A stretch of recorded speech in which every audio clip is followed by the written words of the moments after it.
Presiden AS Donald Trump mengeluarkan perintah eksekutif untuk memasukkan fentanyl ilegal ke dalam daftar senjata pemusnah massal. Trump menandatangani perintah tersebut di Ruang Oval pada Senin 15 Desember 2025 didampingi Menteri Pertahanan Pete Hegseth, Ketua Kepala Staf Gabungan Jenderal Duncan, penanggung jawab perbatasan Gedung Putih Tom Homan, dan pejabat militer tinggi lainnya.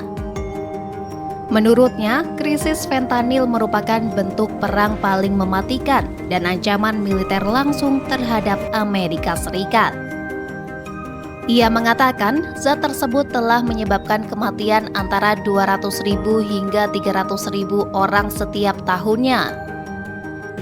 With this historic executive order I will sign today, we're formally classifying fentanyl as a weapon of mass destruction, which is what it is. No bomb does what this is doing. 200 to 300,000 people die every year that we know of.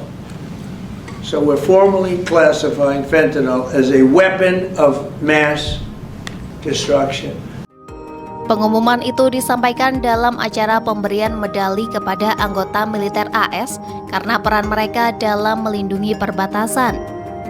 Sementara itu, berdasarkan hukum AS, penggunaan, ancaman, atau percobaan penggunaan senjata pemusnah massal merupakan tindak pidana yang berarti pelanggaran tersebut dapat dikenai hukum mati tergantung keadaannya. Hukum tersebut juga memberikan definisi untuk senjata pemusnah massal, mencakup senjata apapun yang melibatkan entitas biologis, racun, atau vektor. Kendati demikian, klaim Trump itu bertentangan dengan data kematian akibat fentanyl dari Pusat Pengendalian dan Pencegahan Penyakit AS atau CDC.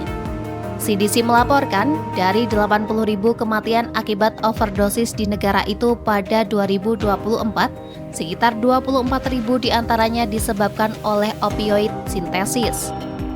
Sementara mengutip AFP pada Selasa, perintah eksekutif itu menyatakan fentanyl ilegal lebih mirip senjata kimia daripada narkotika. Klasifikasi fentanyl ini disebut berkaitan dengan perang pemerintahan Trump terhadap apa yang disebutnya sebagai teroris narkoba.